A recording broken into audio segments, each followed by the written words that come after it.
दोस्तों नमस्कार, आपके अपने YouTube चैनल या DS मास्टर 1.0 में स्वागत है। दोस्तों आज हम लोग संस्कृत विषय के उच्चारण स्थान के बारे में पढ़ने जा रहे हैं। यदि यह वीडियो अच्छा लगेगा तो लाइक करना, चैनल को सब्सक्राइब करना तथा अपने दोस्तों को भी शेयर करना। यदि अच्छा ना लगे तो डिसलाइक भी करना, लेकिन कमेंट बॉक्स में अपना सुझाव ज़रूर देना। तो आइए आज हम लोग शुरुआत कर रहे हैं। दोस्तों उच्चारण स्थान क्या होता है? उच्चारण स्थान पहले हम लोग इसको समझने का प्रयास करते हैं।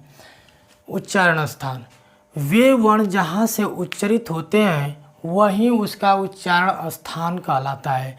अर्थात दोस्तों हम कह सकते हैं कि वे वर्ण जहाँ से उच्चरित होते हैं या जिस स्थान से उच्चरित होते हैं वहीं स्थान उस वर्ण का उच्चारण स्थान कहलाता है। दोस्तों सामान्य तौर से उच्चारण स्थान जो होते हैं 7 होते हैं: कंठ, तालु, मूर्धा, दंत, ओष्ठ, नासिका तथा जिह्वा मूली। लेकिन पाणिनि ने उच्चारण स्थानों की संख्या 8 बताया और 8वां उच्चारण स्थान उरस को बताया है। तो इस तरह से पाणिनि शिक्षा के अनुसार उच्चारण स्थानों की संख्या 8 होती है। लेकिन दोस्तों हम लोग इस वीडियो में कुल उच्चारण स्थान 11 उच्चारण स्थान को पढ़ेंगे। तो आइए हम लोग शुरुआत करते हैं, एक एक नंबर से सभी उच्चारण स्थानों को देखते हैं। तो हम लोग देखेंगे पहला उच्चारण स्थान होता है अकु अभिसर्जनीया नाम कंठा। अकु अभिसर्जनीया नाम कंठा। दोस्तों इसके अंतर्गत हम लोग देखेंगे तो इसमें अ वर्ण, इसके बाद आ वर्ण और क वर्ग के सभी 5 वर्णों को शामिल किया जाता है। दोस्तों मैंने पिछली वीडियो में बताया था कि स्पर्श वर्ण को ही हम वर्गीय व्यंजन कहते हैं और वर्गों की संख्या 5 होती है, जिसमें मैंने पहला वर्ग बताया था क वर्ग। तो क वर्ग में 5 वर्णों को शामिल किया जाता है और उन सभी वर्णों का उच्चारण स्थान कंठ होता है। तो हम अको विसर्जनीय के अंतर्गत देखेंगे तो इसमें अ और आ आएंगे, प्लस इसमें क वर्ग आएगा, प्लस इसमें विसर्ग को भी शामिल किया जाता है। तो प्लस हम लिख सकते हैं विसर्ग। इन सभी का उच्चारण स्थान कंठ होता है। दोस्तों क वर्ग को थोड़ा सा हम एक्सप्लेन कर देते हैं। तो क वर्ग के अंतर्गत क, ख, ग, घ और ञ को शामिल किया गया है। तो ये 5 वर्ण है और अ, आ और विसर्ग। अब हम लोग दूसरा देखेंगे, दूसरा उच्चारण स्थान ईचु यसा नाम तालु। ईचु यसा नाम तालु। तो हम लोग देखेंगे कि इस वे वर्ण जिनका उच्चारण स्थान तालु होता है तो उसको हम ईचु यसा नाम तालु सूत्र से यहाँ पर बताने का प्रयास कर रहे हैं। तो इसके अंतर्गत ई आएगा और दीर्घ ई आएगा, ई और दीर्घ ई। इसके बाद च वर्ग, और दोस्तों च वर्ग में वहीं 5 वर्ण आएंगे, च, छ, ज, झ और य। तो ये च वर्ग के 5 वर्ण शामिल होंगे, प्लस य और स। य और स का उच्चारण स्थान जो होता है तालु होता है। तो हम लोग देखेंगे कि इस ईचु यसा नाम तालु के अंतर्गत ई, दीर्घ ई और च वर्ग यानी च, छ, ज, झ और य प्लस य और स, इनका उच्चारण स्थान तालु होता है। इसके बाद हम अगला सूत्र बात करते हैं ऋतु रसाणाम मूर्धा। अर्थात इसके अंतर्गत दोस्तों हम लोग देखेंगे री आएगा और दीर्घ री होगा। री, ह्रस्व री और दीर्घ री, इनका उच्चारण स्थान मूर्धा होता है। प्लस हम लोग देखेंगे इसमें ट वर्ग।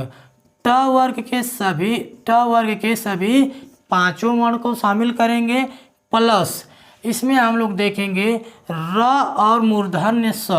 र प्लस मूर्धन्य स, इन दोनों का उच्चारण स्थान भी मूर्धा होता है। इसके बाद हम लोग अगला सूत्र की बात करें तो ऋतुलसा नाम दंता। अर्थात इसके अंतर्गत री आएगा, दोस्तों यहाँ एक बात बता देना चाहता हूँ कि संस्कृत में ली का दीर्घ रूप नहीं होता है। संस्कृत में ली का दीर्घ रूप नहीं माना जाता है। तो हम लोग देखेंगे कि इसके अंतर्गत ली वर्ण आएगा, इसके बाद त वर्ग आएगा और त वर्ग में दोस्तों वहीं 5 वर्ण आएंगे, त, थ, द, ध और न। तो इसके अंतर्गत इसके अंतर्गत सभी 5 वर्ण आएंगे। इसके बाद हम लोग देखेंगे ल, और ल के बाद देखेंगे हम लोग स, अर्थात इन ली और त वर्ग और ल और प्लस स इनका उच्चारण स्थान दंत होता है। इसके बाद हम लोग देखेंगे उपपदमानिया नाम ओष्ठव, उपपदमानिया नाम ओष्ठव। तो दोस्तों इसके अंतर्गत हम लोग देखेंगे उ और दीर्घ उ, यानी उ और दीर्घ उ ओष्ठ के अंतर्गत आएंगे, प्लस उपदमानी वर्ण। दोस्तों उपदमानी वर्ण प और उपदमानी वर्ण फ, प और फ ये दोनों वर्णों को शामिल किया जाता है। इस प और फ से पहले यदि हम अर्ध विसर्ग का चिन्ह लगा दें, इसे हम अर्ध विसर्ग का चिन्ह कहते हैं। अर्ध विसर्ग, यदि अर्ध विसर्ग का चिन्ह लगा दें तो ये प और फ क्या हो जाते हैं, उपदमानी वर्ण हो जाते हैं।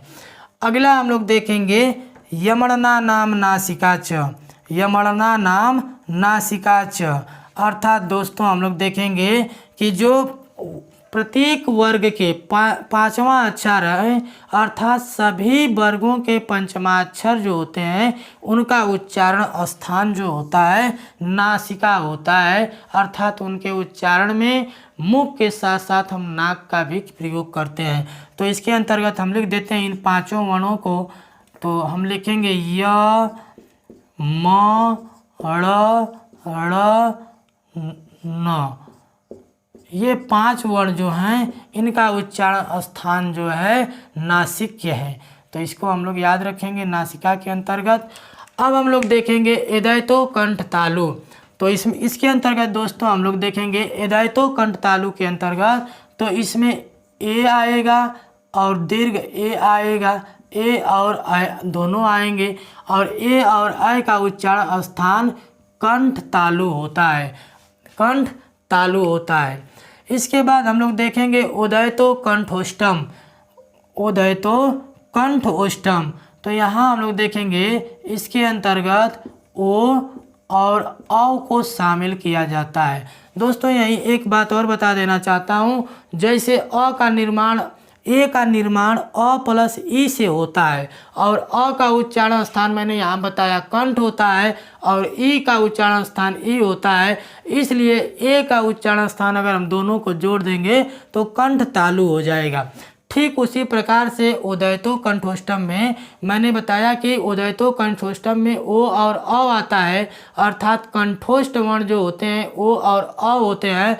तो ओ का भी निर्माण अ प्लस ए से अ प्लस उ से होता है। तो अ का उच्चारण स्थान होता है कंठ और उ का उच्चारण स्थान होता है ओष्ठ। तो इसलिए दोनों को जोड़ देंगे तो ये क्या बन जाएगा, कंठोष्ठ बन जाएगा। इसको मैंने पिछले वीडियो में पढ़ा रखा है, कृपया वो वीडियो नहीं देखे हैं तो जाकर के पीछे देखिएगा। इसके बाद अगला हम उच्चारण स्थान लेते हैं वकारस्य दंतोष्ठम। तो वकारस्य दंतोष्ठम के अंतर्गत दोस्तों व को शामिल किया जाता है। इसके अंतर्गत केवल एक ही वर्ण शामिल होता है व, और व का उच्चारण स्थान होता है वकारस्य दंतोष्ठम, अर्थात जिनके उच्चारण में दंत और ओष्ठ दोनों का प्रयोग किया जाता है उसे दंतोष्ठ वर्ण कहते हैं। इसके बाद हम लोग देखेंगे जिह्वा मूल्यस्य जिह्वा मूलम।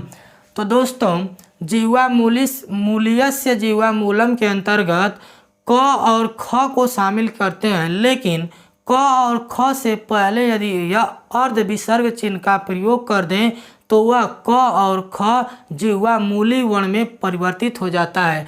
तो हम इसको लिख सकते हैं क ख, लेकिन इससे पहले अर्ध विसर्ग का चिन्ह लगाएंगे, क्योंकि यही अर्ध विसर्ग क और ख को जिह्वा मूली वर्ण में परिवर्तित करते हैं। तो अर्ध विसर्ग के चिन्ह के बाद क लिखेंगे और फिर अर्ध विसर्ग के चिन्ह के बाद ख लिखेंगे तो ये दोनों वर्ण क्या हो जाएंगे, जिह्वा मूली वर्ण हो जाएंगे और इनका उच्चारण स्थान जिह्वा मूली हो जाएगा। इसके बाद हम लोग देखेंगे नासिका अनुस्वारस्य। दोस्तों इसके अंतर्गत अनुस्वार वर्ण को शामिल किया जाता है, अर्थात इसके अंतर्गत विसर्ग को शामिल किया जाता है। तो विसर्ग जो होता है उसे हम अनुस्वारस्य कहते हैं या नासिका अनुस्वारस्य कहते हैं। तो दोस्तों इस वीडियो में हम लोगों ने आज उच्चारण स्थान को देखा। यदि यह वीडियो अच्छा लगेगा तो लाइक करना, कमेंट बॉक्स में कमेंट करना और अपने दोस्तों को भी शेयर करना। तब तक हम लोग मिलते हैं एक नई वीडियो के साथ। तब तक के लिए नमस्कार, जय हिंद।